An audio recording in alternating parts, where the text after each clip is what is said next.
Hello and welcome to First Flush video blog. Every once in a while we're going to be presenting you some tea related video blogs here to deepen your knowledge and passion about tea. And I thought I'd start off by talking about multiple steepings. Whenever we encourage our clients to use their tea leaves several times, we usually get greeted with blank stares of, what? You can use the same tea leaves more than once? In our dipping and tossing away culture, we're not used to that. Tea bags are made to be used just once. It's fine dust in there, so it gives off all its flavor and color immediately, and the second steeping, if you ever do one, would be really, really light. However, when you buy good quality tea leaves, you can definitely get several steepings from them. In fact, some good quality teas are made to be re-steeped. Several types, for example, oolong tea and pu'er tea, which comes in often in a compressed brick form, are made to be re-steeped. These will change character several times over multiple steepings. From this baby I can get up to 12, 13 steepings, and I'll tell you some secrets about how to do that in a second. Why would you want to re-steep your tea? Two main reasons. One is your pocket. You want to have more money in there. And while it might seem that buying 100 grams of loose leaf tea, which could cost anywhere from 4 to 15 euros, depending on the kind of tea, might initially seem more expensive than buying a few boxes of, well, I won't say what these are. They have a nice yellow label.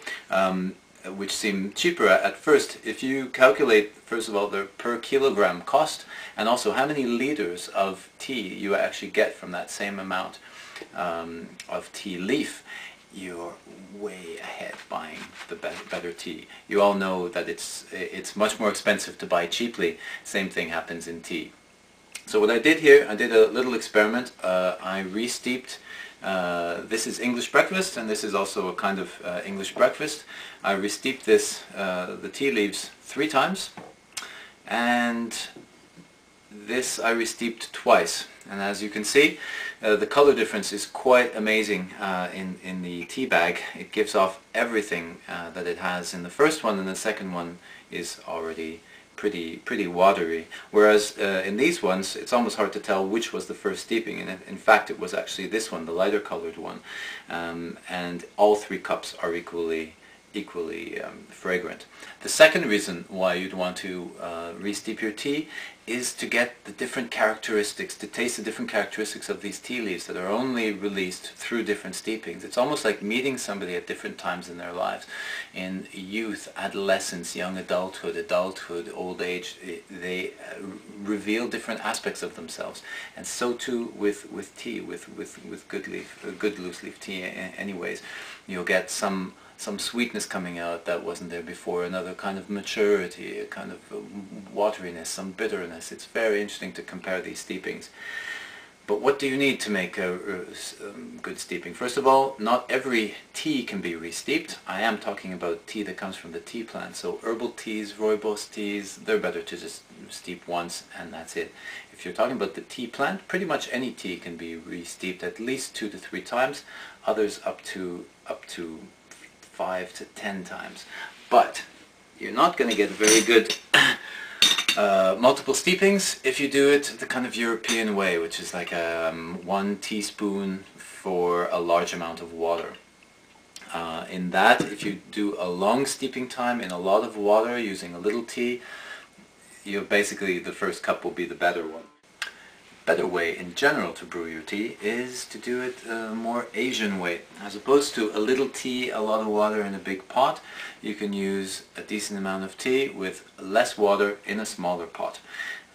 Your steeping times will be a bit less than in the European way, but you'll definitely get more steepings this way. For example, all of these I brewed approximately 1 teaspoon of loose leaf tea in about 120 milliliters of water, and this way I'm already up to almost half a liter from 1 teaspoon of tea. But the major thing that you'd want to remember is, as soon as your steeping time is done, whether you've decided it's 2 minutes or 3 minutes, you want to pour out all of the water, all of the tea into a cup. There's still a few drips there, and just get those drips out, because basically if there's any water left while you're drinking your tea, and the leaves are steeping in the tea, it's going to continue the steeping. You want to stop the steeping, and either you remove the tea leaf if you're using a filter, or pour all the water out. In that way it'll be ready for next steepings. Also, if you follow sort of Chinese superstition, you don't want to re-steep tea leaves that you left overnight. Sure, they can stay a couple of hours during the day, and maybe even 5-6 hours, no problem. I often re-steep something that in the afternoon that I've started in the morning. But overnight, the Chinese believe that some bad spirits might get into the tea leaves, and you don't want to be drinking that first thing in the morning, right? So, I hope I've convinced you to at least experiment with re-steeping your tea leaves, and join us on the next video blog. Cheers.